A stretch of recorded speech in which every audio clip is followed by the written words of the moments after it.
Hello बच्चों, कैसे हैं आप लोग। तो बच्चों, आज के इस कंसाइनमेंट चैप्टर के लास्ट लेक्चर में आप सभी का स्वागत है।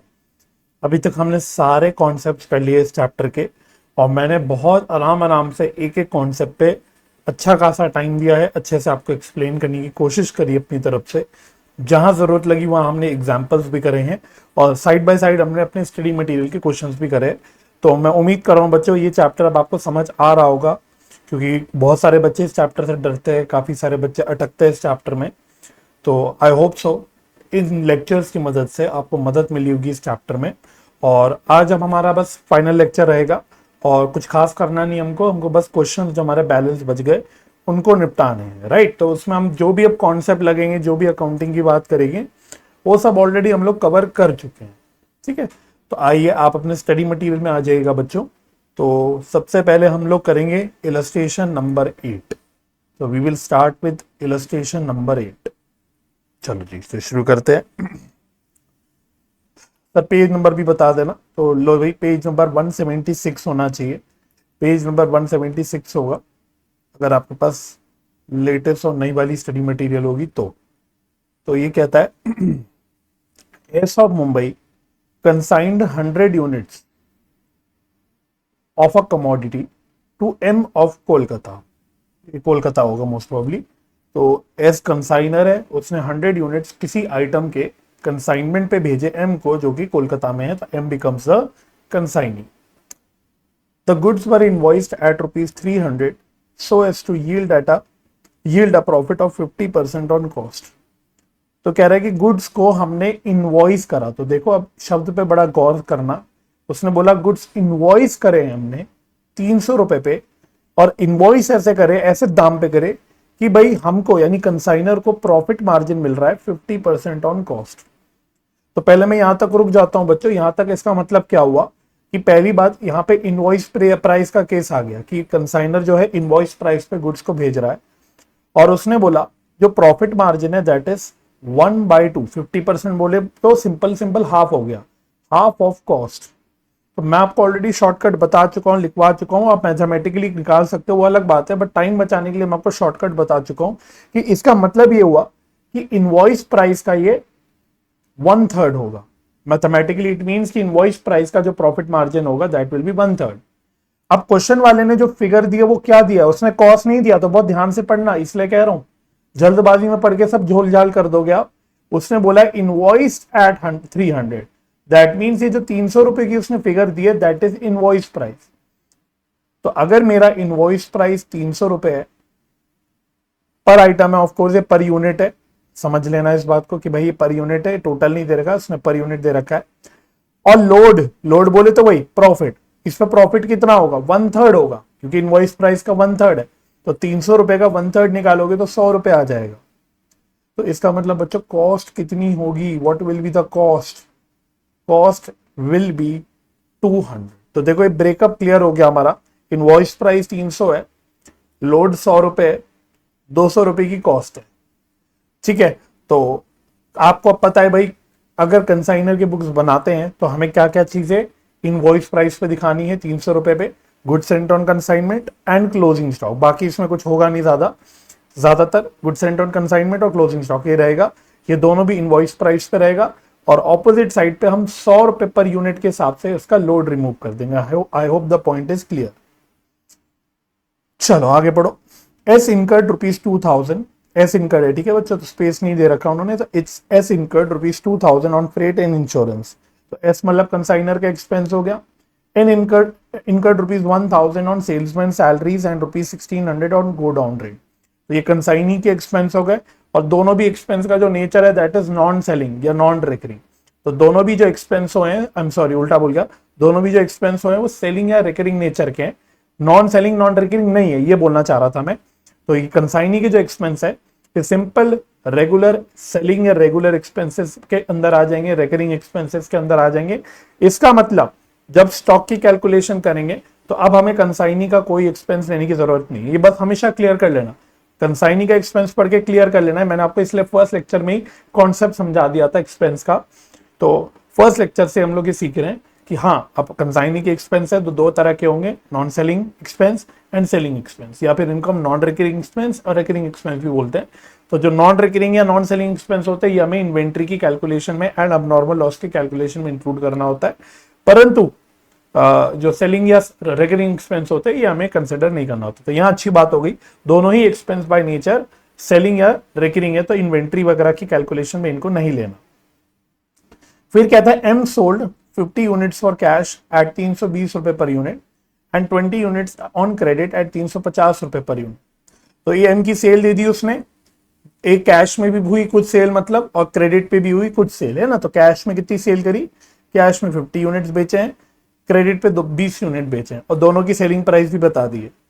She retain her commission at the rate of 6%, commission 6% है। अब ध्यान से पढ़ना, आगे क्या बोला उसने, अलग उससे कलर करता हूं इसको मैं, including 1% of del credere arrangement. Del credere arrangement इसका मतलब इस 6% के कमीशन के अंदर 1% का डेल क्रेडरे कमीशन है।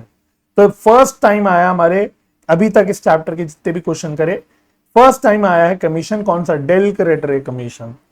अभी तक ऑर्डिनरी कमीशन तो होता ही था, एक जगह हमने जो लास्ट क्लास में जैसे हमने क्वेश्चन करा था एक, अगर आपको याद होगा या अगर आपने करा होगा मेरे साथ, तो लास्ट क्लास में ओवरराइडिंग या एक्स्ट्रा कमीशन भी आ गया था, स्पेशल कमीशन जिसको हम बोलते हैं। इस सवाल में पहली बार डेल क्रेडरे कमीशन भी आ गया। बस डेल क्रेडरे कमीशन का एक ही रेलिवेंस है कि बैड डेट अगर जब भी होंगे तो वो अब कंसाइनी बियर करेगा, कंसाइनर का हेडेक नहीं रहा बैड डेट्स, राइट।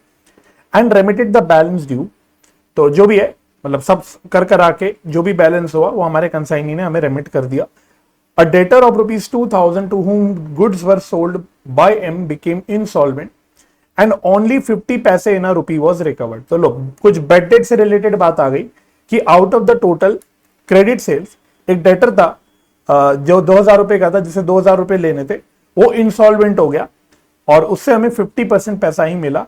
वो कह रहा है शो करो necessary ledger accounts in the books of M.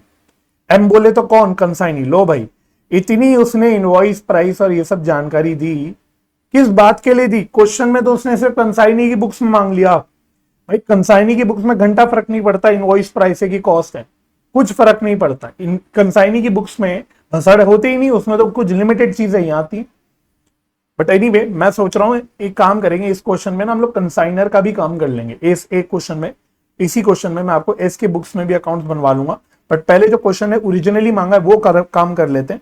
तो आओ मेरे साथ साथ इलस्ट्रेशन रेट, क्योंकि कंसाइनी की बुक्स में ना ज्यादा कुछ होता नहीं दिक्कत, यहाँ पे एक ही पॉइंट है बस डेल क्रेडरे वाला, उसमें भी सिर्फ एक ही बात है कि जो बेड डेट होगा वो अब कौन बियर करेगा, वो अब कंसाइनी बियर करेगा, इतना ही पॉइंट आएगा और कोई भी पॉइंट नहीं आएगा।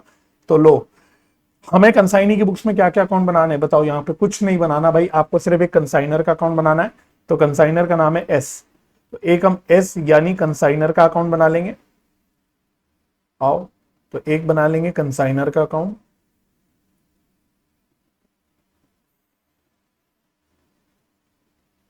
और बहुत बड़ा नहीं बनेगा, छोटा सा बनेगा। इसी तरह से फिर हम एक बना लेंगे, अब एक बात ध्यान रखना, एक हमें बनाना पड़ेगा यहाँ पे कंसाइनमेंट डेटर अकाउंट। क्यों, समझ गए, अगर आपने कॉन्सेप्ट पढ़ा हुआ है, हमने सीखा हुआ है ना भाई, जो बैड डेट बियर करता है वो अपनी किताब में क्रेडिट सेल्स को कंसाइनमेंट डेटर में रिकॉर्ड करता है। अगर कंसाइनर करता है तो वो करता है कंसाइनमेंट डेटर में, अगर कंसाइनी करता है तो वो कंसाइनमेंट डेटर में करता है, दोनों में से जो भी है, बिकॉज उनकी हेडेक है। अब डेटर को हिसाब रखना उनकी हेडेक है, उससे जो पैसा नहीं मिला वो उनकी सरदर्दी पड़ जाएगी, इसलिए सेपरेट अकाउंट बना लेते हैं कंसाइनमेंट डेटर का। तो इसमें हम लोग बना रहे हैं, रीजन क्या है लिख लेना भाई, अगर इनकेस आपको इनकी कंफ्यूजन होती है तो, अगर कोई भी आपको कंफ्यूजन होती है तो आप ये बात लिख लो कि हम यहाँ पे कंसाइनमेंट डेटर इसलिए बना रहे हैं since del credere commission is paid, since del credere commission is paid. अच्छा, एक फिर बनाता है हमारा कंसाइनी बेचारा कमीशन का अकाउंट, मैंने डेटर का भी अकाउंट ज्यादा बड़ा बना दिया, जरूरत नहीं थी, बट एक कमीशन अकाउंट बनाता है, चलो पूरा ही लिख लेते, commission received account, commission received account, एक ये अकाउंट बन गया। और एक आप बनाना, मैं बताता हूं, एक अकाउंट आप बनाना है, बुक वालों ने शायद नहीं बना रखा होगा बट आपको बनाना है। कौन सा अकाउंट है, वो है बैड डेट्स अकाउंट, एक अकाउंट आप बना लो बैड डेट्स अकाउंट।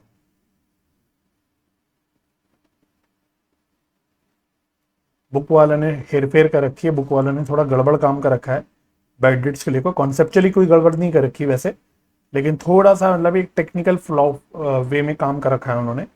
वो क्या कर रखा है वो मैं आपको बताऊंगा नहीं, मैं तो आपको सीधा सीधा सही सही चीज कराऊंगा, क्योंकि आपको बस समझना जरूरी है। अल्टीमेटली एज ऑफ नाउ तो आपके फाउंडेशन लेवल में आपको एक अकाउंट बनाने तो होंगे नहीं, आपको तो अल्टीमेटली बस कॉन्सेप्ट आना चाहिए। हम कॉन्सेप्ट क्लैरिटी के लिए क्वेश्चंस करते रहते हैं, लेकिन ऑब्वियसली हमें एग्जाम में एज ऑफ नाउ तो नहीं बनाना। हाँ, कल को जब आप इंटर में जाओगे तब बनाना पड़ेगा, तो उसके हिसाब से तो अच्छी प्रैक्टिस हो ही रही है आपकी। बट एनीवे शुरू करते हैं। तो पहले हम लोग कंसाइनी की बुक्स में काम कर रहे हैं, तो ये भी लिख देते हैं इन द बुक्स ऑफ, जो भी नाम था कंसाइनी का चेक कर लेते हैं। कंसाइनी का नाम क्या है हमारे, कंसाइनी का नाम है M, in the books of M.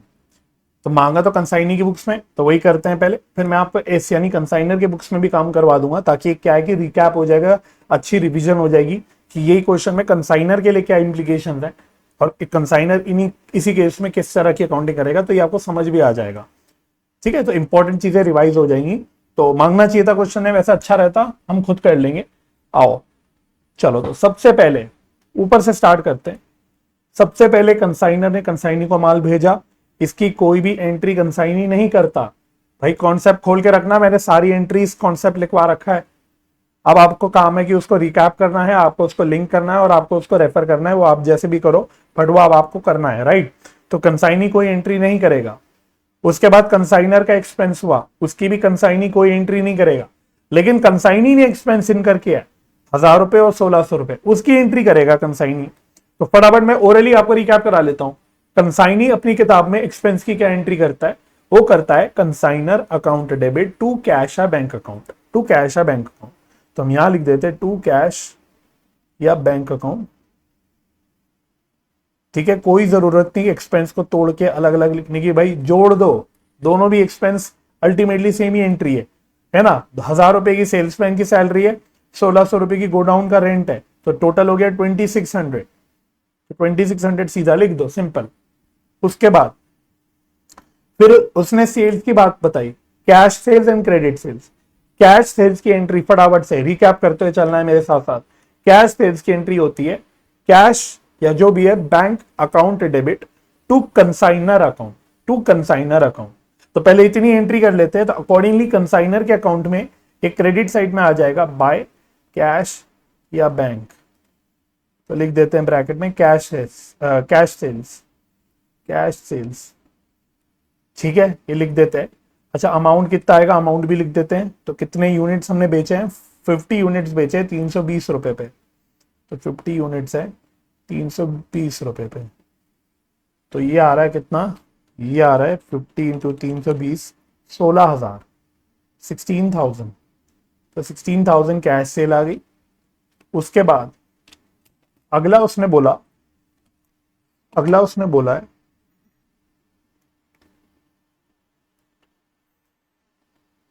फिर उसने क्रेडिट सेल की बात करी है, 20 यूनिट का क्रेडिट सेल हुआ है।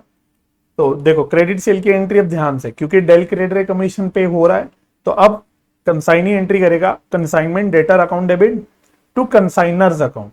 रिपीट कर रहा हूं, consignment debtor account debit to consignor's account. अगर डेल क्रेडिट कमीशन नहीं होता, अगर डेल क्रेडिट कमीशन नहीं होता तो क्या एंट्री होती, तो क्या एंट्री होती है। देखो कंसाइनर तो क्रेडिट होता ही, कंसाइनर तो क्रेडिट होता ही, उसमें तो कोई प्रॉब्लम नहीं है। और दूसरी तरफ वो क्या एंट्री करता, वो भी हो सकता है डेटर की कर लेता, है ना। लेकिन जब डेल क्रेडिट कमीशन पे नहीं हो रहा, तो जो कंसाइन क्या कहते हैं, जो कंसाइनी एंट्री करता है वो क्या करता है। तो अगर डेल क्रेडिट कमीशन पे नहीं होता तो कंसाइनी कोई एंट्री नहीं करता, भाई यही तो हमने बोला था, कंसाइनी कोई एंट्री नहीं करता, बिकॉज उसकी एंट्री कंसाइनर अपनी किताब में करता है consignment debtor account debit to consignment account, अगर आपको याद हो तो इसलिए कंसाइनी नहीं एंट्री करता। लेकिन यहाँ पे क्योंकि डेल क्रेडिट कमीशन पे हुआ है, तो अब करेगा कौन एंट्री करेगा, कंसाइनी एंट्री करेगा। तो बाय कंसाइनमेंट डेटर अकाउंट। चलो बाकी तो कुछ नहीं, उसने नंबर ऑफ यूनिट्स भी बता रहा कि 20 यूनिट्स और कितने पे बेचा था, 350 रुपए पर यूनिट पे। तो 20 इंटू 350, तो ये आएगा 7,000। ठीक है जी। तो हम इसलिए एंट्री कर रहे हैं क्योंकि यहाँ पे डेल क्रेडिटर कमीशन पे हो रहा है, अगर नहीं पे हो रहा था तो नहीं करते, राइट। अकॉर्डिंगली कंसाइनमेंट डेटर के अकाउंट में भी पोस्टिंग आएगी क्योंकि हम इसका भी लेजर बना रहे हैं। तो यहाँ पे डेबिट पे लिख देते टू क्या नाम था, कंसाइनर टू एस अकाउंट 7,000। चलो ये भी हो गई एंट्री। फिर आगे नेक्स्ट स्टेप में क्या हुआ था, उसके बाद हमने कमीशन की बात करी थी, which included del creditor commission. तो कमीशन की एंट्री याद करो क्या होती है, consignor account debit to commission received account. Consignor के अकाउंट में क्रेडिट में डेबिट में आ जाएगा, लिख देंगे टू कमीशन रिसीव्ड अकाउंट। बस टोटल सेल्स कितनी है, टोटल सेल्स देख लो इंक्लूडिंग कैश सेल, तो 23,000, इसका 6%, शायद इसका 6% ही बोला है ना, इंक्लूडिंग यस 6%। तो 23,000 का 6% कितना आता है, ये आता है 1380, 1380। और क्योंकि हमने कमीशन रिसीव का भी अकाउंट खोल रखा है तो इसमें भी डाल देंगे क्रेडिट साइड में बाय एस अकाउंट। तो ये बेसिकली कमीशन हो गया 1380। ठीक है, तो क्रॉस पोस्टिंग हमने कर ली, हो गया ये। फिर आई थिंक बस लास्ट में बेड डेट्स की कहानी बताई है उसने। बेड डेट्स की कहानी बताई है कि एक डेटर जिससे 2,000 रुपए मिलने थे, वो उसका बेसिकली वो इंसॉल्वेंट हो गया, उससे आधा ही पैसा मिला। तो आओ डेटर में आ जाओ। तो एक कंसाइनर है, सॉरी एक डेटर है जिसे 2,000 रुपए मिलना था, लेकिन उससे हमें आधा पैसा ही मिला। तो वैसे पता है उसकी जनरल एंट्री क्या होगी, ये बेसिक जनरल एंट्री में सीख रखा होगा आपने, कैश या बैंक अकाउंट डेबिट, जो पैसा मिला वो तो कैश या बैंक में आ जाएगा। बैड डेट अकाउंट डेबिट, जो पैसा नहीं मिला वो बैड डेट में डेबिट हो जाता है, और डेटर मेरा पूरा तरह से खत्म हो जाता है, टू कंसाइनमेंट डेटर। तो ये मैं जनरल एंट्री लिख रहा हूं ताकि आपको क्लैरिटी रहे। तो मिलने थे 2,000, उसमें से 1,000 मिल गए कैश में, रिमेनिंग 1,000 बैड डेट्स। देख लो एंट्री। अब इसकी पोस्टिंग कर लो, अकॉर्डिंगली इसकी पोस्टिंग क्या होगी, तो एक तो बाय कैश या बैंक 1,000, बाय बैड डेट्स 1,000। और इसमें हमने बेड डेट्स का देखो नीचे अकाउंट खोल रखा है, तो इसमें क्रॉस पोस्ट कर देंगे to consignment debtor account 1,000। Clear हो गया यहां तक, ओके। अच्छा, अब जो इंपॉर्टेंट बात हमने सीखी थी वो ये सीखी थी कि जो बेड डेट होता है वो कंसाइनी अपनी कमीशन से एडजस्ट कर लेता है, वो अपनी कमीशन की इनकम कम कर लेता है और एक्सपेंस को बेसिकली उसमें ट्रांसफर कर देता है। उसकी एंट्री होती है commission received account debit to bad debt account. तो देखो क्या होगा, उसने कमीशन 1380 का कमाया था, उसमें से वो बेड डेट्स एडजस्ट कर लेगा, विच इज लॉजिकल, क्योंकि अब उसके मन में क्या चलेगा, यार मैंने 1380 का कमीशन तो कमाया, लेकिन मुझे 1,000 रुपए का बेड डेट बियर करना पड़ गया, तो नेट में तो मैंने 380 रुपए का ही फायदा किया। ठीक है, लॉजिकल बात है। तो इसलिए वो बेड डेट्स को यहाँ पे कमीशन रिसीव से एडजस्ट कर लेता है। तो ये बात आपको ध्यान रखनी है, बिकॉज ये आप हो सकता है कभी भूल जाओ, तो this you have to remember. ठीक है, तो इसमें कोई आपके पास ऑल्टरनेट अप्रोच नहीं है, आप ये नहीं बोल सकते नहीं सर ऑल्टरनेटिवली हम इसको बेड डेट्स को सीधा पीएनएल में डाल दे, ये कर दे वो कर दे, नहीं, यही आपको याद रखना और यही आपको करना है। तो बेड डेट जो कंसाइनमेंट की वजह से हुआ है, उसका नुकसान हुआ है, वो हमें बेड डेट्स के अंदर ना छोड़ के अपनी कमीशन की रिसिप्ट से ही एडजस्ट कर लेना है। तो देखो बेड डेट अकाउंट क्लोज हो गया, और अब जो नेट कमीशन बच गई मेरी 380 रुपए की, वो मैं डाल दूंगा पीएनएल में, तो विच इज लॉजिकल कि मैं बोलूंगा यार ठीक है मैंने नेट में कमीशन से 380 कमाए, वैसे 1380 कमाए थे, लेकिन उसमें से 1,000 रुपए तो मुझे बेड डेट बियर करना पड़ेगा, तो नेट में मैंने 380 रुपए ही कमाया। तो अकॉर्डिंगली फिर हम बैलेंस जो है पीएनएल अकाउंट में डाल देंगे 380 को, और बेड डेट्स को मतलब डेटर्स को तो चलो कोई बड़ी बात नहीं, इसको तो आप as it is closing balance डाल के छोड़ सकते हो, बिकॉज बैलेंस डेटर का क्या हुआ वो तो क्वेश्चन ने स्पेसिफाई नहीं कर रखा, तो वो इतना इंपॉर्टेंट नहीं है भाई। या तो अब इसको बैलेंस में छोड़ दो 5,000, या अज्यूम करते हो कि इससे बाकी से पैसा मिल गया होगा, बाकी से आप पैसा रिसीव दिखा दो, it doesn't make any difference, मतलब उससे भी ज्यादा फर्क पड़ता नहीं है। और लास्ट और जो आपको जो काम करना है वो है कंसाइनर का अकाउंट क्लोज करना है। तो जो भी बैलेंस बचेगा डेबिट साइड पे बचेगा, वो क्वेश्चन ने बोला था हमने रेमिट कर दिया, देख लेना, क्वेश्चन ने बोला था कि सब कुछ एडजस्ट करने के बाद हमने बैलेंस जो था वो रेमिट कर दिया। तो देखो 23,000 रुपए देने थे, बहुत लॉजिकल चीज है, 23,000 रुपए देने थे, 23,000 में से लेकिन हम 2600 का अपना एक्सपेंस रिकवर करेंगे और 1380 का अपना कमीशन रिकवर करेंगे, तो बैलेंस 19,020 रुपए हम लोग रेमिट कर देंगे। सिंपल 19,020 रुपए हम लोग रेमिट कर देंगे। तो ये मैं फिगर आपको टैली करा लेता हूं, इंपॉर्टेंट फिगर्स। ठीक है, तो देखो 19,020 रुपए रेमिट कर दिए। कंसाइनमेंट डेटर में बिल्कुल वही सेम काम। अच्छा, तो बुक वालों ने क्या किया, वही जो मैं कह रहा था, ऑल्टरनेटिवली उन्होंने अज्यूम कर लिया कि बैलेंस सारे ही डेटर मिल गए, है ना। मैंने 5,000 रुपए के डेटर बैलेंस में छोड़ दिए, लेकिन इन्होंने अज्यूम करा वो सारे रिसीव हो गए।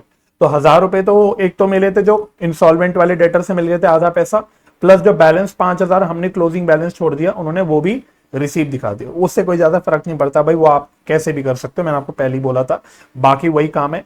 अच्छा, कमीशन रिसीव में वही 1,380 का कमीशन या 1,000 रुपए का बैड डेट एडजस्ट किया। तो बस ये देखो यहाँ इन्होंने गलती कर रखी है छोटी सी, जब इधर इन्होंने बाय बैड डेट लिखा हुआ है तो इधर ये टू कंसाइनमेंट डेटर नहीं लिख सकते। तो ये छोटी छोटी बातें हैं जो अकाउंटिंग में हमें ध्यान रखनी चाहिए, एज अ प्रोफेशनल हमको ध्यान रखनी चाहिए कि छोटी छोटी बातें, जैसे आंसर में बहुत ज्यादा डिफरेंस नहीं आता, कोई फर्क नहीं पड़ता, बट टेक्निकली गलत हो जाती है भाई। या तो आप यहाँ पे भी लिखते बाय सीधा कमीशन रिसीव, या तो आप इधर भी लिखते कमीशन रिसीव, तो ये पोस्टिंग सही बैठती। इधर आपने लिखा बाय बैड डेट्स और इधर लिख दिया टू कंसाइनमेंट डेटर, ऐसा नहीं होता ना।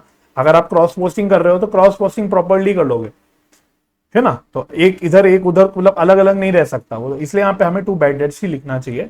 इतनी सी गलती है, बाकी तो देखो सेम काम है, राइट। तो इन्होंने मांगा तो कंसाइनी की बुक्स में था, बट अगर आप मेरे को इजाजत दें और अगर आप मेरे साथ थोड़ा पेशेंटली खड़े रहें तो मैं चाहता हूं हम लोग कंसाइनर की बुक्स में भी काम करके देख लें। मेनली कंसाइनमेंट अकाउंट, यहाँ पे मैं आपको मेनली कंसाइनमेंट अकाउंट बनवाना चाहता हूं in the books of consignor, that is S.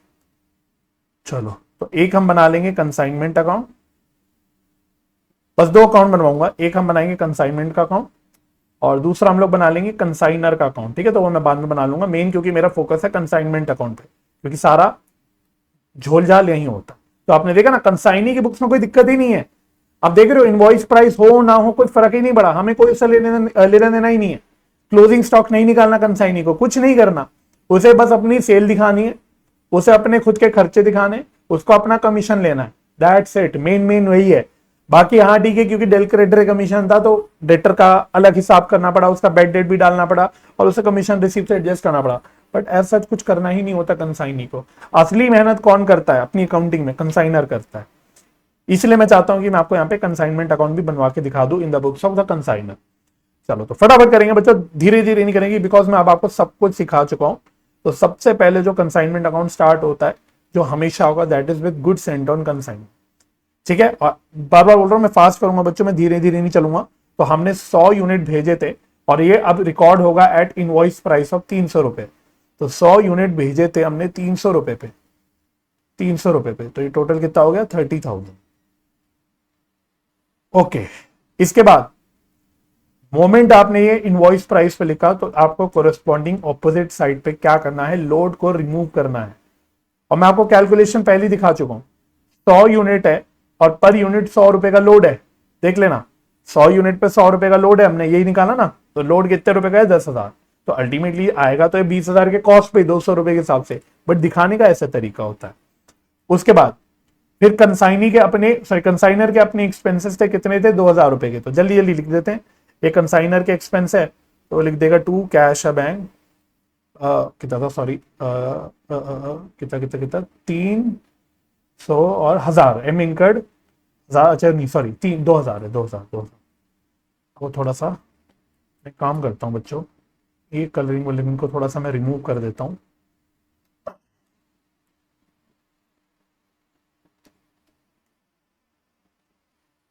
तो ये थोड़ा सा हटा देते हैं ना, थोड़ा साफ साफ दिखता है।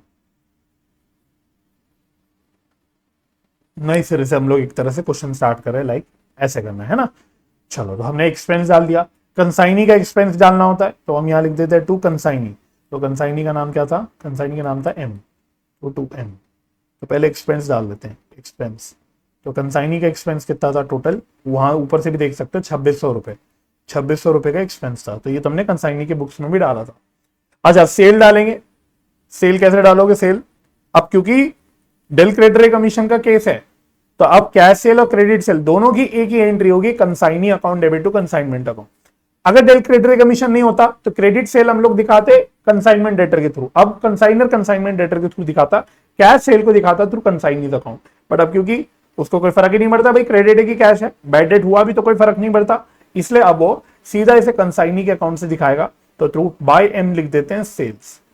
और डायरेक्ट लिख रहा हूं बच्चों मैं फास्ट फास्ट काम करने के लिए, डायरेक्ट टोटल फिगर लिख रहा हूं, आजा भाई जल्दी से। तो टोटल सेल कितनी की थी, 16 और 7 दैट इज 23,000 की सेल थी, 23,000 की सेल थी। और इसमें फिर कमीशन भी था, तो कमीशन डाल देते एम का, 2M कमीशन, वो निकाला था हमने ऊपर 1380 का। बैड डेट्स आएगा नहीं, क्योंकि बार बार बोल रहा हूं डेल क्रेडिट कमीशन है, तो बैड डेट्स आएगा नहीं। अगर नहीं होता तो डालते बैड डेट्स भी यहाँ पे, तो फिर हम बैड डेट्स भी डालते, वो लेकिन डालना नहीं है, राइट। अब बचा क्या, क्लोजिंग स्टॉक बचा बाय कंसाइनमेंट स्टॉक, और ये आएगा इनवॉइस प्राइस पे। तो इसका हमें स्टॉक रिजर्व ऑपोजिट साइड में रिमूव करना पड़ेगा, टू स्टॉक रिजर्व।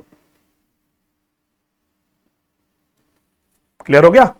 अब ये निकाल लो फटाफट से कंसाइनमेंट स्टॉक कैसे निकलेगा, वेरी सिंपल, कोई लॉस नहीं, कुछ नहीं, कुछ भी चक्कर नहीं है, सीधा सीधा बस काम है आपका कंसाइनमेंट स्टॉक।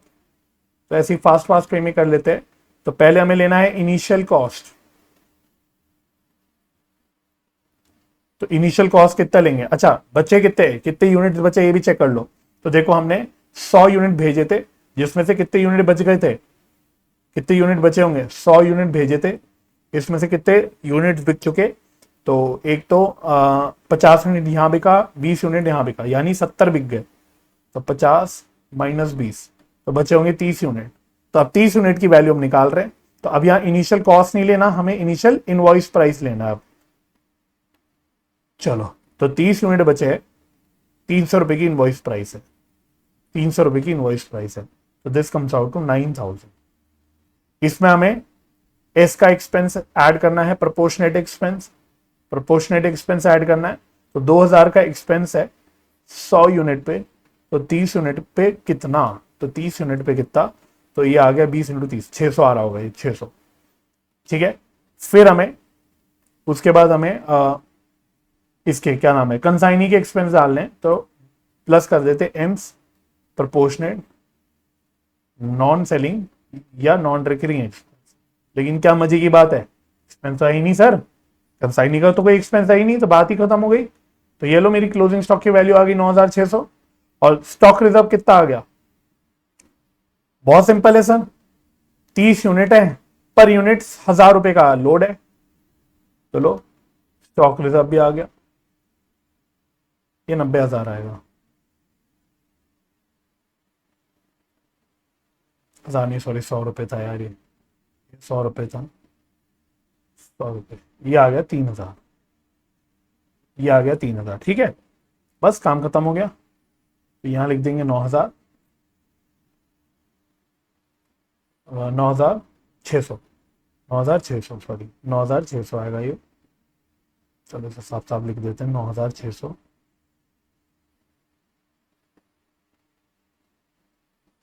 और स्टॉक रिजर्व में क्या आएगा, स्टॉक रिजर्व में 3,000 आ जाएगा, यहाँ पे 3,000 लिख देता हूँ। चेक कर लो बच्चों, प्रॉफिट लॉस क्या चक्कर है, मुझे क्यों लग रहा है लॉस होगा यहाँ पे, चेक कर लेते हैं। 9600 नहीं, शायद प्रॉफिट ही होना चाहिए। 2,000 माइनस 2600 माइनस 1380,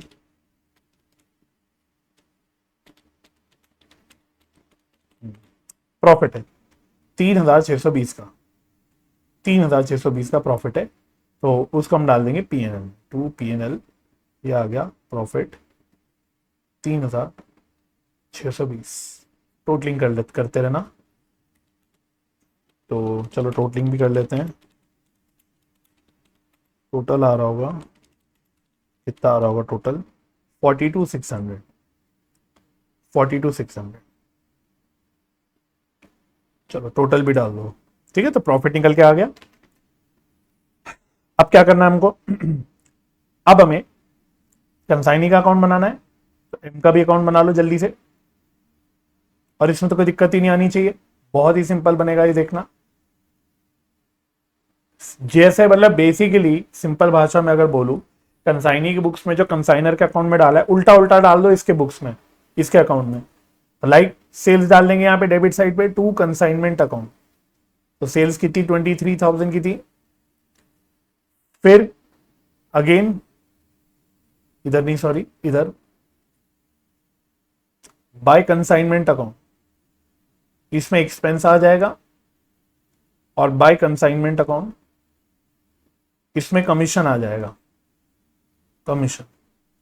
तो एक्सपेंस कितने का था? तो सर एक्सपेंस था 2600 का, कमीशन था 1380 का। बस बैलेंस उसने रेमिट कर दिया, तो बाय कैश है बैंक। और ये भी क्यों दोबारा से कैलकुलेट करना, ऊपर से देख लो हमने ऑलरेडी कैलकुलेट कर ही रखा है। कितना आया था बैलेंस? 19,020 आया था, 19,020 आया था। बस ये 19,020 बच गया। बाकी आप goods and on consignment account भी बना सकते हो प्रैक्टिस के लिए। एक एंट्री आएगी, चलो वो भी बना लेते हैं, goods and on consignment. Sir आप मजाक कर रहे हो, सर आप जबरदस्ती क्वेश्चन को खींच रहे हो। क्वेश्चन खत्म हो जाता है और फिर आप कुछ और करने लग जाते हो। कोई नहीं ना, लास्ट लेक्चर है तो बुरा नहीं है ना। मेरे को लग रहा है इस क्वेश्चन की मदद से कुछ रिवाइज ही हो जाएगा, आपका एक रिवीजन हो जाएगा। तो एक मिनट रुक जाओ।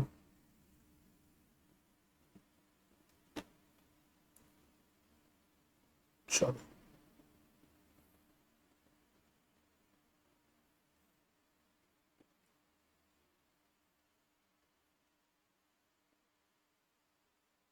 फिर लाल क्यों हो गया तू?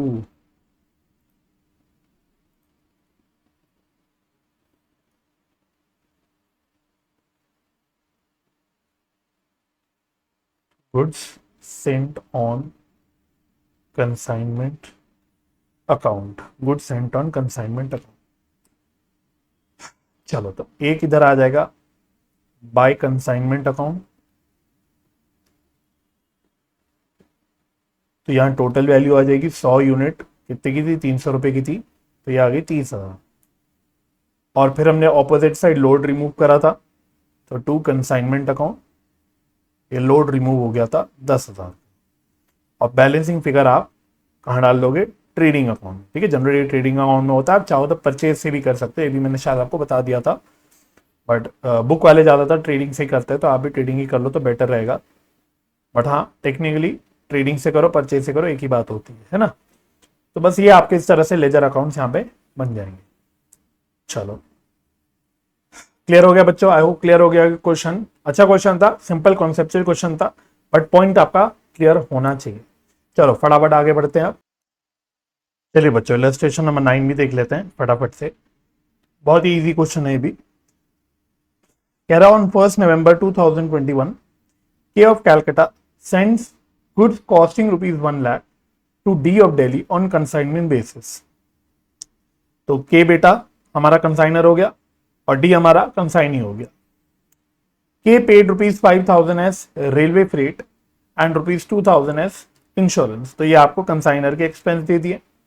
On 31st December 2021, an account sales was received from D, disclosing that the entire quantity of goods was sold for ₹1,50,000। लो भाई, आपको अकाउंट सेल्स मिला कंसाइनी से और उसने बोला हमने सारे गुड्स बेच दिए 1.5 लाख रुपए पे। तो पहली बात, इसमें क्लोजिंग स्टॉक कुछ नहीं बचा, नो क्लोजिंग स्टॉक। तो एक तो वही झमेला खत्म हो गया कि क्लोजिंग स्टॉक कैलकुलेट करना है, बिकॉज सारे ही माल बिक गया, सारे जो स्टॉक था वो बिक गया, तो there is no closing stock. अब वो कहते हैं कि हमने टोटल 1.5 लाख की सेल करी, out of which 30,000 was sold on credit. तो 1.5 लाख की सेल में से 30,000 की सेल क्रेडिट पे हुई, दैट मीन्स बैलेंस 1,20,000 की कैश पे हुई। A customer who purchase good for ₹5,000 fail to pay and debt prove bad. तो कह रहे एक कस्टमर था जिसको हमने ऑफकोर्स क्रेडिट सेल करी थी 5,000 की, उसने हमें पैसा नहीं दिया और उसका डेट बैड हो गया, मतलब यहां बैड डेट हो गया। All other debts were collected, बाकी सारे डेट्स अच्छे थे, बाकी सारे डेट्स कलेक्ट हो गए बाय डी इन फुल। ठीक है, as per agreement D is allowed a commission at 10% on sales. तो कंसाइनी का कमीशन है 10% ऑन सेल्स। बट देखो, क्या डेल क्रेडिटरी कमीशन की बात करी है? नहीं करी है भाई। डेल क्रेडिटरी कमीशन होगा ना तो क्वेश्चन अपने आप बोलेगा, नहीं बोल रहा तो that means there is no del credere commission. जैसे पिछले इलस्ट्रेशन नंबर 8 में अगर आपको याद हो डेल क्रेडिटरी कमीशन था, राइट? तो हम बोला था उसने, यहां नहीं बोला, तो there is no del credere commission. बाकी कह रहे D sends amount due to K by cheque, prepare करो नेसेसरी लेजर अकाउंट्स। तो अब सीधी बात है, डेल क्रेडिटरी कमीशन है नहीं, तो ये बैड डेट्स कौन बियर करेगा? ये के ही बियर करेगा। अब ये के ही बियर करेगा, अब ये कंसाइनी नहीं बियर करेगा। ठीक है जी। तो उसने बोला था प्रिपेयर करो laser accounts in the books of के। चलो वैसे बना लेते हैं, इजी है वैसे, क्वेश्चन में कोई दिक्कत की बात है ही नहीं। Illustration number illustration number 9। आओ, तो एक तो बना लो मेन कंसाइनमेंट अकाउंट। अब बस अड़ा ही नहीं कंसाइनमेंट अकाउंट में, क्योंकि सबसे बड़ी दिक्कत जो होती है बच्चों को स्टॉक कैलकुलेट करने में होती है।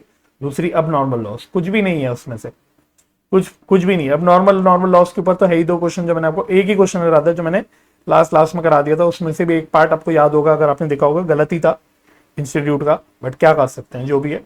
और एक बना लेंगे कंसाइनी का अकाउंट, क्या नाम है, डी।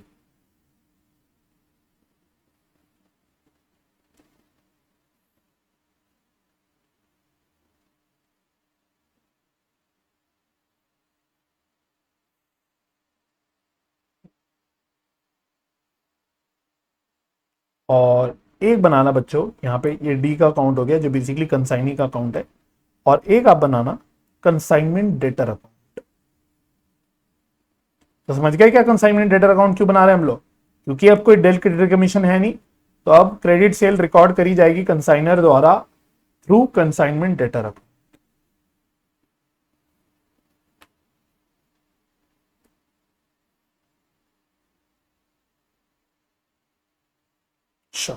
आओ शुरू करते हैं।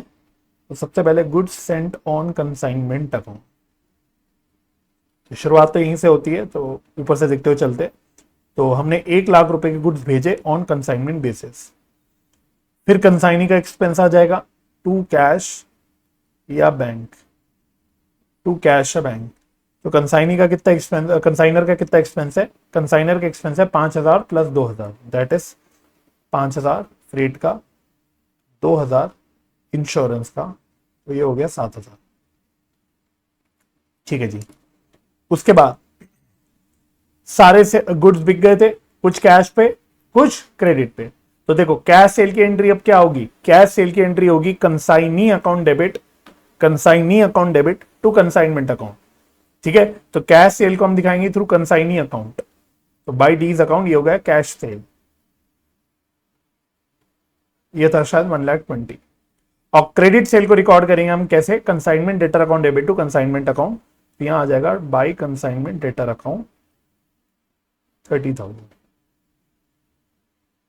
यही था ना ब्रेकअप, 1,20,000 एंड 30।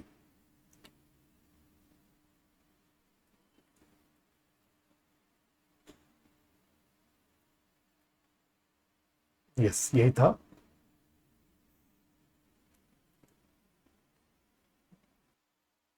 चलो इसके बाद कंसाइनी का एक्सपेंस है क्या इसमें? कंसाइनी का एक्सपेंस देख लेते हैं। आई थिंक कंसाइनी का कोई एक्सपेंस नहीं है, ये बच्चे कर लेते हैं। कंसाइनी का देर इज नो एक्सपेंस। लो जी, कंसाइनी का एक्सपेंस नहीं है, लेकिन कंसाइनी का कमीशन है। तो डी, टू डीज अकाउंट, ये हो गया कमीशन। तो कमीशन कितना बोला था उसने? कमीशन बोला था उसने, यहाँ बोला था उसने, commission was 10% on sales, total sales का 10%। तो 1,50,000 की सेल हुई है टोटल, इसका 10%, दैट मीन्स 15,000। अच्छा, अगर एक काम करना चाहो तो आप कर सकते हो, कोरस्पॉन्डिंगली क्रॉस पोस्टिंग भी करते रहो। तो डी के अकाउंट में एक तो सेल्स की हो गई, तो टू कंसाइनमेंट अकाउंट, ये सेल्स की पोस्टिंग हो गई 1,20,000। इधर आ जाएगी कमीशन की पोस्टिंग बाय कंसाइनमेंट अकाउंट, ये आ गई कमीशन। तो लिख देते कमीशन हो गया, ये कैश सेल हो गया, ये हो गया 15,000। और कंसाइनमेंट डेटर के अंदर टू कंसाइनमेंट अकाउंट, ये आएगा क्रेडिट सेल्स। आपका पॉइंट तैयार हो रहा होगा, क्रॉस पोस्टिंग कर रहा हूं बस और कुछ नहीं। तो ये हो गया 30,000। चलो फिर आगे क्या हुआ था कहानी में? फिर उसने बोला था 5,000 रुपए का बैड डेट हो गया। तो बैड डेट की एंट्री होती है bad debt account debit to consignment debtor account. तो यहां लिख देंगे bye bad debt account, bad debt account 30,000। और इस बैड डेट को हम लोग कंसाइनमेंट अकाउंट में डाल देते, बिकॉज ये कंसाइनमेंट का ही लॉस है। तो इधर हम टू बैड डेट लिख देते, because this is a loss relating to consignment. तो ये हो गया 30,000।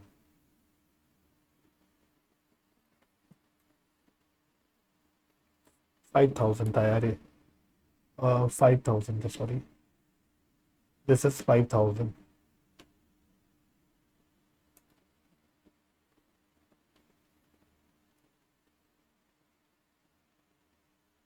चलो, और क्या बचा है इसमें कहानी में? यही था वैसे, मेन तो यही था, और कुछ भी नहीं है, बाकी कहानी खत्म हो गई। बस अब अकाउंट्स को क्लोज करना है, कोई क्लोजिंग स्टॉक नहीं, कुछ नहीं। तो अब बस इसमें प्रॉफिट या लॉस बच जाएगा, आई थिंक प्रॉफिट ही बचेगा। तो यहां पे लिख देंगे 2 P&L प्रॉफिट।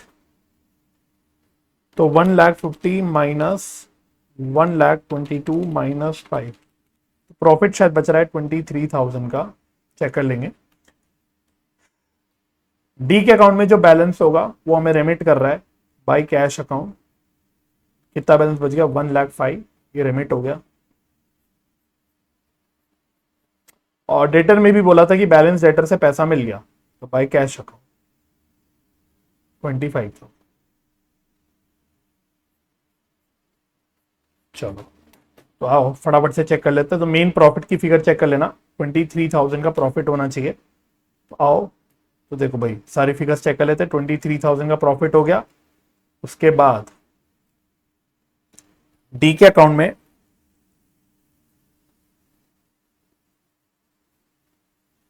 अच्छा ओके ठीक है, एक बात ध्यान रखना, राइट, एक पॉइंट मिस हो गया। एक पॉइंट मिस ये हो गया कि क्वेश्चन ने बोला, ये नहीं बताया, क्वेश्चन ने ये नहीं बताया कि जो डेटर से पैसा मिला है, जो डेटर से पैसा मिला है वो हमको मिला है। तो देखो सेल तो कंसाइनी ने करी ना, कस्टमर किसका है? कंसाइनी का है वैसे, तो उसने पैसा किसको दिया होगा? कंसाइनी को दिया होगा। इसलिए जो पैसा दिया होगा उसने हमारे कंसाइनी को दिया होगा बाई डी। तो ये समझ जाना बात को कि डेटर ने कंसाइनी को पैसा दिया,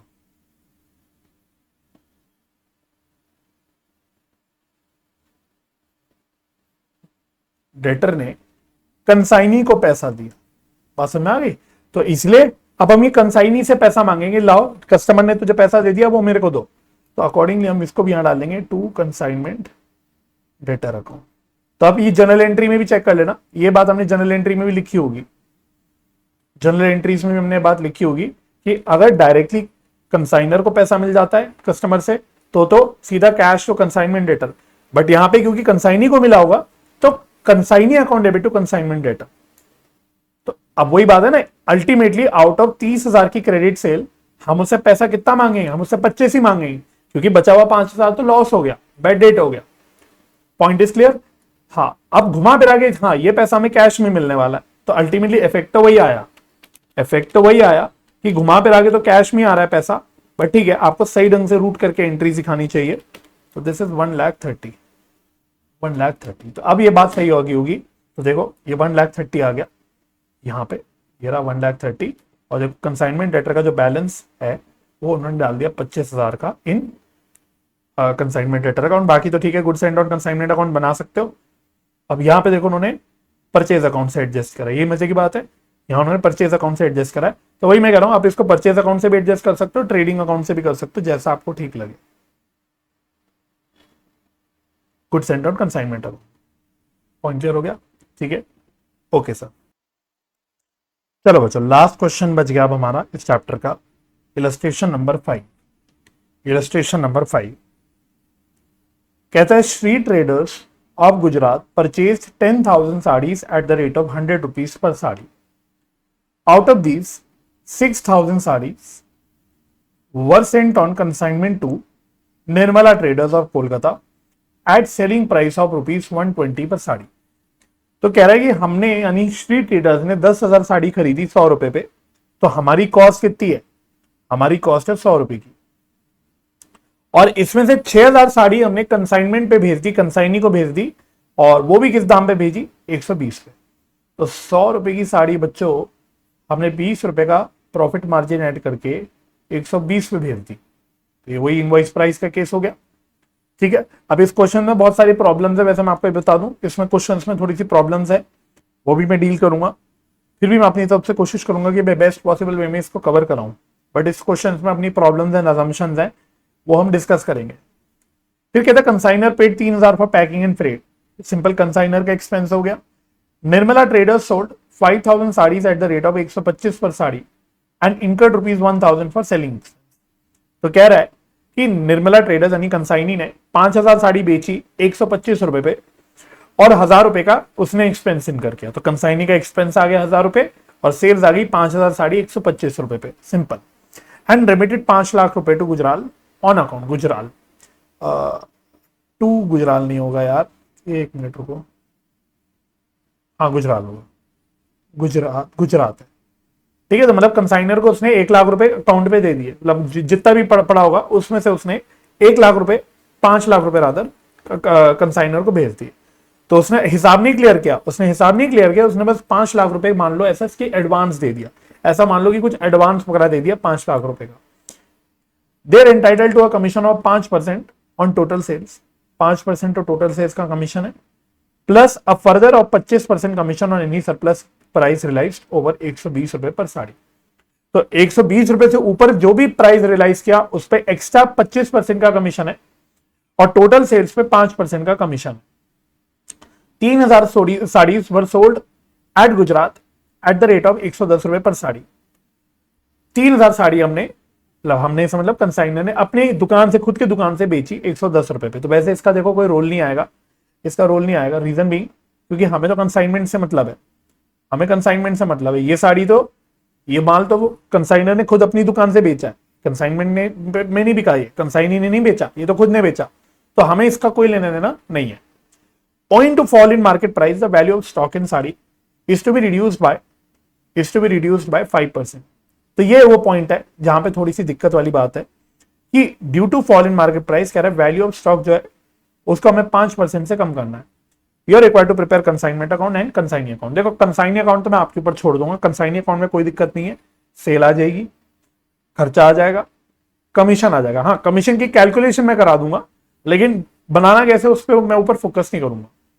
मैं सिर्फ डायरेक्टली यहां से आपको थोड़ी सी चीजें करेक्ट वे में बताता हूं कि अगर आप यहां पे आओगे तो देखो, तो कंसाइनमेंट अकाउंट पे फोकस करना। हमने 6000 साड़ी भेजी थी रादर, सेंड करी थी कंसाइनमेंट पे। अब बुक वालों ने इसको कॉस्ट पे दिखा दिया, जबकि आइडियली इसको हमें 120 रुपए की इनवॉइस प्राइस पे दिखाना चाहिए। तो मैं यहां से करेक्शन करते हुए चलता हूं, 6000 इंटू 120 क्या आ गया, 7,20,000। और कोरिस्पॉन्डिंगली इसका लोड यहां पे रिमूव कर देना चाहिए by goods sent on consignment. यहां पे लोड रिमूव हो जाएगा, 6000 इंटू 20 रुपए का लोड है ना, 100 रुपए की चीज 20 रुपए पे बेची, 120 पे भेजी हमने, तो 20 रुपए का लोड है, तो 6000 इंटू 20, तो ये आ गया 12,000। तो नेट में तो ठीक है, एक ही बात होगी, नेट में तो ठीक है 1,20,000, तो नेट में तो वही बात होगी कि नेट फिगर 6 लाख पे आएगी, बट इसको आपको ऐसे दिखाना चाहिए। बाकी आई थिंक ये ओके, कंसाइनर का एक्सपेंस है, ये कंसाइनी का एक्सपेंस हो गया 1000 रुपए डायरेक्टली के बने, ये सिंपल 5,125 रुपए के साथ से 6,25,000 की सेल हो गई। पहले मैं कमीशन की कैलकुलेशन डिस्कस कर लेता हूं, कमीशन कैसे निकलेगा, कमीशन देख लेना, तो यही साइड बाय साइड कर लेंगे। तो उसने बोला था कमीशन कितना है, कमीशन देख लो मेरे साथ साथ। कमीशन उसने बोला था कि 5% है टोटल सेल्स का, 5% टोटल सेल्स का। तो टोटल सेल्स है 6,25,000 की, तो 6,25,000 का 5%, 6,25,000 का 5%। तो पहले ये कर लो, ये कितना आ रहा है, 6,25,000 का 5%, ये आ रहा है 31,250। फिर उसने बोला इसके अलावा प्लस एडिशनल 25% कमीशन है ऑन प्राइस रियलाइज्ड ओवर 120 रुपए, ठीक है। तो टोटल सेल्स का 5% है और एनी सरप्लस प्राइस जो रियलाइज हुई है 120 रुपए से ऊपर, उसके ऊपर कितना कमीशन है, उसके ऊपर एडिशनल 25% कमीशन। तो देखो हमने कितने यूनिट्स बेचे, मतलब कंसाइनी ने 6000 यूनिट्स बेचे, कितने रुपए पे बेचे, 125 रुपए पे बेचे। 120 रुपए के ऊपर एक्स्ट्रा कितना कमाया, 120 रुपए के ऊपर एक्स्ट्रा कितना कमाया, 5 रुपए कमाया। तो टोटल 6000 पे उसने एक्स्ट्रा कितना कमाया, 6000 साड़ियों पे 5 रुपए के हिसाब से एक्स्ट्रा कितना कमाया, 30,000 कमाया। इसका एडिशनल कितना परसेंट हमें देना है, प्लस फर्दर कमीशन उसने कितना बोला था, इसका एडिशनल 25%, इस पे 25%। क्या आपको मेरी बात समझ आई, तो ये कैलकुलेट कर लेते हैं, ये आ गया 7500। तो टोटल कमीशन कितना आ गया, 38,750। चेक कर लेते हैं, 38,750। तो ये टोटल कमीशन आ गया 38,750। एक मिनट रुक जाओ, ये 5,000 साड़ी भेजी थी, हाँ 5 थी ये।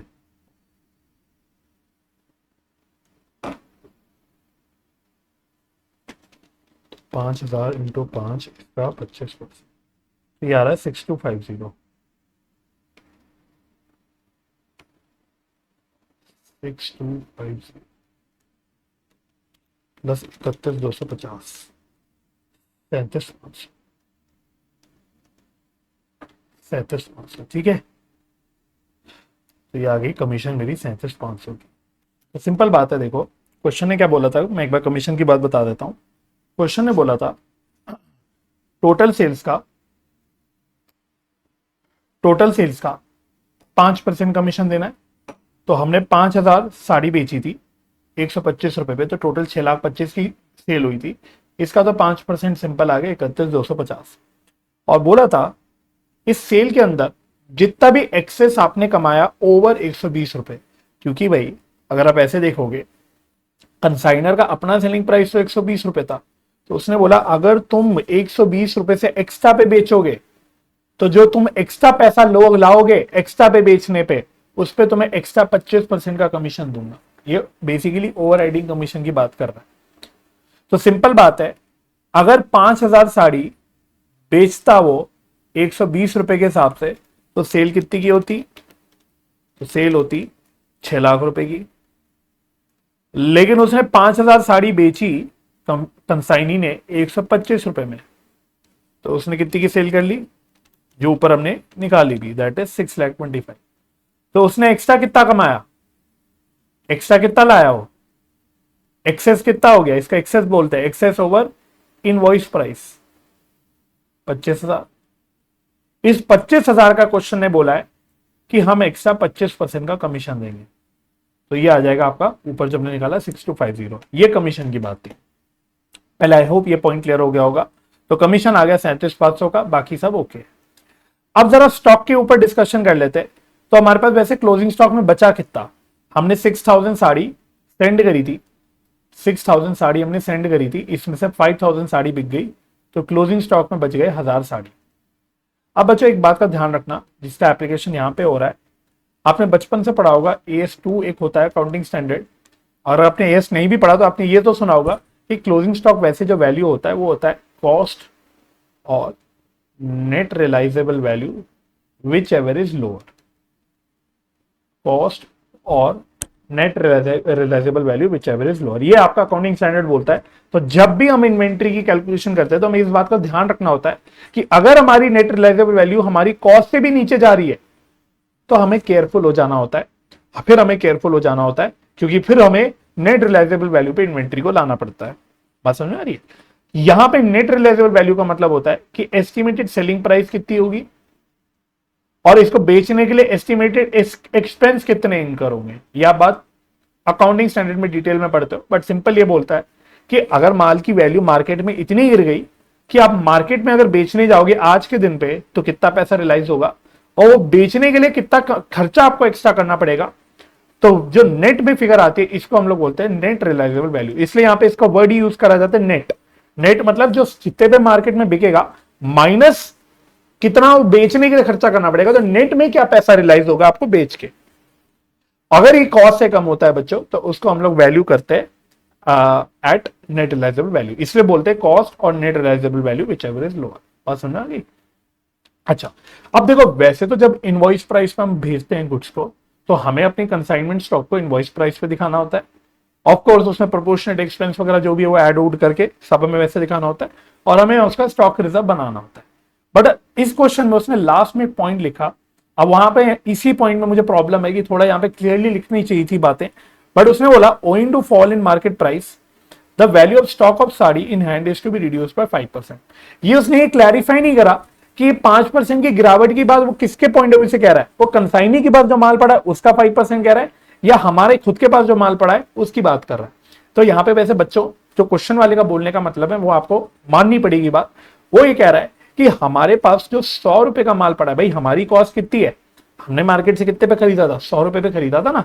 तो हमारा जो माल है 100 रुपए का, इसमें गिरावट है, इसमें गिरावट है कितनी की, 5% की। वो इसकी गिरावट नहीं है रहा कि इनवॉइस प्राइस 120 रुपए है या सेलिंग प्राइस 125 रुपए, उसमें गिरावट है। जब भी स्टॉक की वैल्यू में गिरावट बताई जाती है तो ये हमेशा वैसे बताई जाती है in from the point of view of our cost, क्योंकि वो कहीं ना कहीं नेट रियलाइजेबल वैल्यू की तरफ हिंट कर रहा होता है कि भाई हमारी एनआरवी जो है वो हमारी कॉस्ट से भी गिर रही है। बात समझ में आ रही है। तो अगर मैं वैसे अगर मैं इसको 120 रुपए में गिरावट बोलता तो देखो 120 रुपए में गिरावट आके ये जो फिगर आती है वो आती लगभग आई थिंक 114 आती। मैं चेक कर लेता हूँ, 120 माइनस 5%, 114 आती। ये तो कॉस्ट से कम ही नहीं है ना, ये तो अभी भी कॉस्ट से ज्यादा है, 100 रुपए की कॉस्ट से। तो फिर तो पॉइंट बताने का मतलब ही नहीं होता।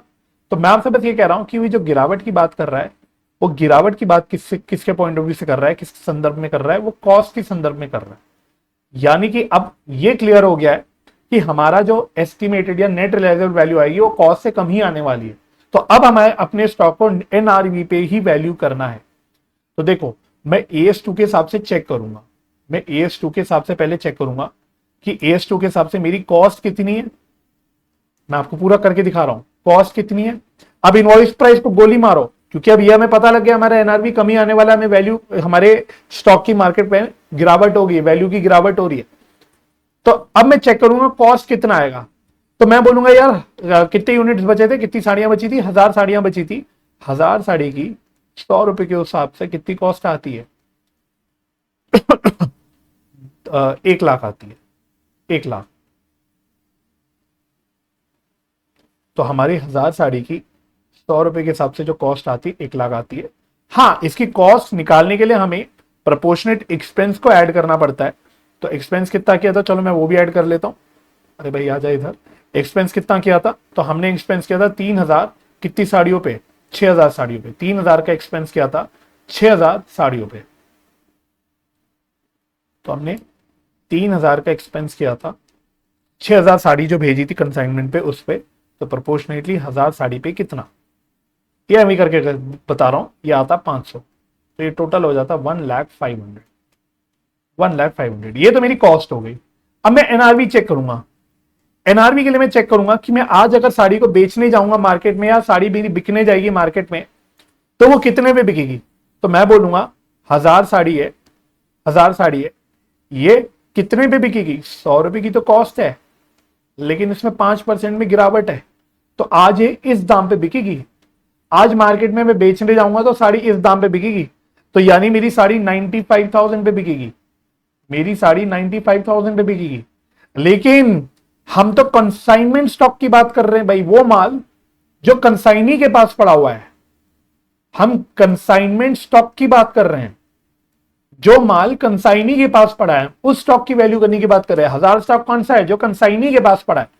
तो अगर कंसाइनी आज ये माल 95,000 पे बेचेगा तो भाई उसको क्या फर्क पड़ता है, वो तो कहेगा भाई मेरी सेल पे कमीशन बनती है।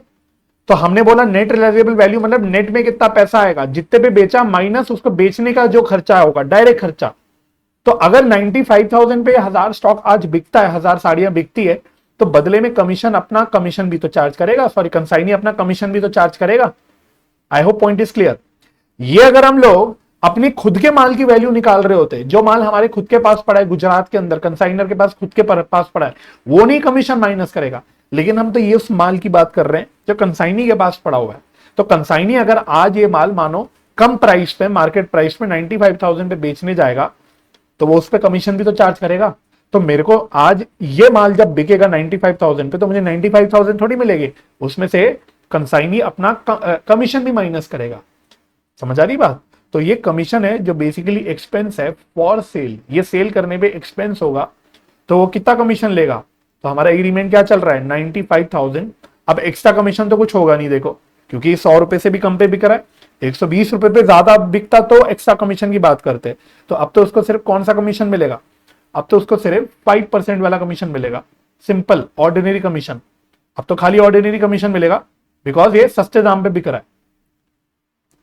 तो इस पे 5% का कमीशन वो चार्ज करेगा। तो कितना आता है -5%, ये आता है सॉरी 95,000 का 5%, ये आता है 4750। तो नेट रियलाइजेबल वैल्यू इसकी कितनी आएगी, नेट रियलाइजेबल वैल्यू, तो इसकी नेट रियलाइजेबल वैल्यू आएगी 95 माइनस 4750, ये आएगी 90,250। तो देखो अब हम AS2 के हिसाब से, अकाउंटिंग स्टैंडर्ड के हिसाब से इन वैल्यूज को कंपेयर करेंगे, एक इसको और एक इसको। कॉस्ट के हिसाब से हमने 1,05,000 निकाला, मतलब ऑफकोर्स कॉस्ट ली हमने, उसमें एक्सपेंस भी जोड़ दिया, लेकिन नेट रियलाइजेबल वैल्यू निकाली कि इसी माल के अगर मैं आज बेचने जाऊंगा तो मुझे नेट में कितना पैसा मिलेगा, 90,250 रुपए मिलेगा। इसी 1000 साड़ी को आज मैं मार्केट में बेचूंगा तो मुझे नेट में आफ्टर कमीशन 90,250 रुपए ही मिलेगा। तो अब मैं बोलूंगा बिकॉज दिस इज लोअर, तो एज पर अकाउंटिंग स्टैंडर्ड मेरा ये वैल्यू आना चाहिए स्टॉक का। तो अब कंफ्यूज मत होना बच्चों, इनवॉइस प्राइस तो आएगा ही नहीं, इनवॉइस प्राइस तो है ही 120 रुपए पे। हाँ, अगर ये 100 रुपए की गिरावट नहीं होती, कॉस्ट में कोई गिरावट नहीं होती, फिर तो हम नॉर्मली करते, इनवॉइस प्राइस पे निकालते और कोरिस्पॉन्डिंगली उसका लोड रिमूव करते। नेट में तो कॉस्ट में आता, नेट में तो मामला कॉस्ट में आता ना, ये बात तो आप समझते हो कि इनवॉइस प्राइस पे अगर हम क्लोजिंग स्टॉक दिखाते हैं तो उसका हम क्लोजिंग स्टॉक रिजर्व माइनस कर देते, रिमूव कर देते, तो नेट में तो इफेक्ट कॉस्ट पे ही आता है ना। तो अगर ऐसा हो रहा था तो फिर तो हम वही करते हैं, लेकिन अब तो हमें पता है ना कि कॉस्ट में गिरावट हो गई है, मार्केट प्राइस में बहुत गिरावट हो गई है, अब तो ये कॉस्ट से भी नीचे गिर चुकी है। तो अब मुझे पता है कि नेट रियलाइजेबल वैल्यू ही कम आने वाली है, इसलिए अब मैं इनवॉइस प्राइस को गोली मारूंगा। मैं बस फॉर्मेलिटी के लिए आपको चेक करके दिखा रहा था कि कॉस्ट मैंने देखी 1,05,000 है, एनआरवी मुझे पता है गिरी गई है, एनआरवी मेरी 90,250 आएगी, है ना। तो अब मेरी स्टॉक की वैल्यू आएगी एट 90,250। रीजन भी बिकॉज AS2 कहता है कि our inventory should be valued at cost और net realisable value whichever is lower. तो जब हम इनवॉइस प्राइस पे भी माल दिखाते हैं तो अल्टीमेटली उसका हम लोग स्टॉक रिजर्व तो रिमूव कर देते हैं, नेट में मेरा क्लोजिंग स्टॉक कॉस्ट में आ रहा होता है मेरी कंसाइनमेंट अकाउंट में, तो वो कॉस्ट एंड क्या कहते हैं net realisable value whichever is lower, तो उसमें से जो लोअर आएगा वो 90,250 आएगा। गिरावट ही हुई है तो पता ही है वही लोअर आएगा। तो इस वजह से बच्चों यहां पे हमें नेट रियलाइजेबल वैल्यू लेना है 90,250 अपने क्लोजिंग स्टॉक। तो इस मामले में ये क्वेश्चन अच्छा है कि ये वाला जो पॉइंट है ये एक नया पॉइंट है, तो आपको याद रखना है, एमसीक्यू में डायरेक्ट क्वेश्चन आ सकता है, आपको पता होना चाहिए कि हाँ क्लोजिंग स्टॉक की हम वैल्यूएशन कैसे निकालते हैं, इनवॉइस प्राइस के केस में, विदाउट इनवॉइस प्राइस के केस में प्रोपोर्शनल एक्सपेंस ऐड करते हैं। But at the same time आपको ये भी हमेशा याद रखना है कि अल्टीमेटली AS2 तो सबसे बड़ा प्रिंसिपल है, अकाउंटिंग स्टैंडर्ड सबसे बड़ा बाप है, उसने बोला हुआ है कॉस्ट और net realisable value whichever is low. तो हमारी अगर नेट रियलाइजेबल वैल्यू कॉस्ट से कम आती है तो हमको फिर कॉस्ट ही नहीं लेना, हमें सीधा नेट रियलाइजेबल वैल्यू लेना है। तो यहाँ पे इनवॉइस प्राइस का कोई चक्कर नहीं आएगा, मैं लिख के काट देता हूं, इनवॉइस प्राइस का कोई चक्कर नहीं आएगा। हाँ, जब भेजा था हमने गुड्स 7,20,000 हमें वो इनवॉइस प्राइस पे दिखाना चाहिए था और उसका लोड हमें यहाँ पे रिमूव करना चाहिए था, जो बुक ने नहीं करा, ये गलत किया हुआ है। बट बाकी स्टॉक की कैलकुलेशन के पीछे मैंने कारण बता दिया। तो 2-3 पॉइंट है, 3 पॉइंट है इस क्वेश्चन में बस जो ध्यान रखने। पहला, गुड्स सेंट ऑन कंसाइनमेंट आपको इनवॉइस प्राइस पे दिखाना है और उसका लोड रिमूव करना है एज यूजुअल, ये करना है। दूसरी बात, कमीशन की कैलकुलेशन चेक कर लेना कि टोटल सेल्स पे 5% कमीशन है और इनवॉइस प्राइस से ओवर जो एक्सेस रियलाइज हुआ उसके ऊपर एक्स्ट्रा 25% कमीशन है, अकॉर्डिंगली वो कैलकुलेशन हो गई। और तीसरी बात, सबसे इंपॉर्टेंट बात, हमें क्योंकि यहां पे बोल रखा है कि इन्वेंट्री की मार्केट वैल्यू गिर गई है, गिरावट उसने क्लियरली नहीं बोली थी बट ये अंडरस्टूड होता है गिरावट जब है तो हमारे कॉस्ट के संदर्भ में ही गिरावट है, वरना वो ये जानकारी देता ही नहीं। ये जानकारी देने का मतलब ही ये है कि वो AS2 की बात करना चाह रहा है आपसे, कॉस्ट और NRV whichever is lower. तो जब वो गिरावट की बात कर रहा है तो ऑफकोर्स जब हम कॉस्ट और एनआरवी को कंपेयर करते हैं तो वो कॉस्ट के संदर्भ में ही गिरावट की बात कर रहा है। तो 100 रुपए की कॉस्ट है, 5% की गिरावट है, मतलब 5 रुपए की गिरावट है, तो आज मेरी मार्केट में इसकी 95 रुपीज की कीमत हो गई है।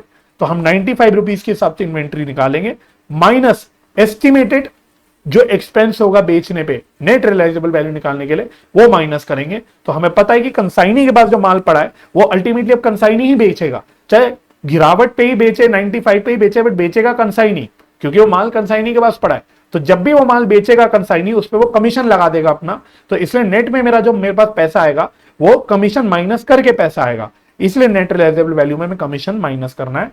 और अकॉर्डिंगली तो हमारा जो इन्वेंट्री आएगी वो एनआरवी पे आएगी, net realisable value, which will be at the rate of 95 rupees minus the commission, simple. I hope ये पॉइंट समझ आया होगा इस क्वेश्चन में, बस ये पॉइंट था समझने वाला, बाकी इस क्वेश्चन में कोई भी प्रॉब्लम नहीं है, सिंपल आप कंसाइनमेंट अकाउंट बनाना था, कंसाइनी अकाउंट बनाने में कोई दिक्कत नहीं होनी चाहिए बच्चों। सीधा सीधा सेल्स इधर ले ली, इधर एडवांस की बात करी थी उसने तो एडवांस की एंट्री कर ली, उसकी एंट्री होती है कैश या bank account debit to consignee account. Consignee का नाम है निर्मला ट्रेडर्स, तो ये एंट्री होती है एडवांस की, तो वो एडवांस की एंट्री हो गई। कमीशन और खर्चा उसने क्लेम कर लिया अपना जो भी है वो हो गया, और बाकी बैलेंस उसका बचा रह गया 86,500 का। तो आई थिंक कंसाइनी अकाउंट में कोई प्रॉब्लम नहीं होनी चाहिए। और इसी के साथ बच्चों ये चैप्टर हो जाता है खत्म। आई होप अब ये चैप्टर आपको अच्छे से समझ आ गया होगा। लास्ट बस एक छोटा सा ये पॉइंट जो इस क्वेश्चन में समझा हमने कि inventory should be valued at cost और NRV whichever is lower, इस बात का ध्यान रखना है। मेजोरिटी क्वेश्चंस में होता नहीं इसकी जानकारी, तो हम इग्नोर मारते हैं, बट इस क्वेश्चन में जैसे उसने हिंट दिया था एनआरवी के बारे में कि गिरावट हो गई है हमारी वैल्यू ऑफ इन्वेंट्री में, तो उस बात का हमको यहाँ पे कंसिडर करके अकॉर्डिंगली फिर हमने इन्वेंट्री की वैल्यू निकालनी थी। ठीक है जी, तो I hope this chapter is over from my side and your side as well. आपका भी सब हो गया होगा। जो क्वेश्चन अब रह गए, वैसे रहे नहीं बट मैंने होमवर्क में दे दिए थे पहले, नहीं करे तो वो जरूर कर लेना वो क्वेश्चंस। जो क्वेश्चंस हमने करे हैं क्लास में उनको अच्छे से रिवाइज कर लेना, कॉन्सेप्ट्स को अच्छे से रिवाइज कर लेना। जो एग्जांपल्स मैंने कराए थे स्पेशली नॉर्मल अब नॉर्मल लॉस के और इन्वेंट्री की कैलकुलेशन करने में, गुड्स एंड ट्रांजिट हो गया और इन्वेंट्री विद कंसाइनी हो गया, इनवॉइस प्राइस का केस हो गया, इन सब के एग्जांपल्स मैंने कराए थे, उनको भी अच्छे से रिवाइज कर लेना, तो आपकी कॉन्सेप्चुअल कवरेज हो जाएगी। बाकी हमने जो सेकंड लेक्चर के अंदर अकाउंटिंग एंट्रीज लिखी थी उनको तो आप अच्छे से कर ही जाना। ठीक है जी, चलिए, तो अगर ये वीडियो आपको हेल्पफुल लगी बच्चों, अगर ये लेक्चर आपको हेल्पफुल लगा, ये चैप्टर आपको समझ आया, तो सारे वीडियोस को लाइक कर देना बच्चों, शेयर कर देना। चैनल को अभी तक अगर आपने सब्सक्राइब नहीं किया है तो चैनल सब्सक्राइब कर देना, इससे मुझे बहुत ज्यादा सपोर्ट और मोटिवेशन मिलता है। बाकी हम अपने इन लेक्चर को जारी रखेंगे, तो फ्यूचर लेक्चर की नोटिफिकेशंस के लिए आप बेल आइकन भी प्रेस कर सकते हैं ताकि आपको नोटिफिकेशंस आती रहे। तो मुझे अपना समय देने के लिए बहुत बहुत धन्यवाद। अपना ख्याल रखिए, परिवार का ख्याल रखिए, हंसी खुशी रहिए, एक दूसरे की मदद करते रहिए और पॉजिटिव माइंडसेट से पढ़ाई करते रहिए। हम मिलते हैं नेक्स्ट लेक्चर में, तब तक के लिए bye bye and take care.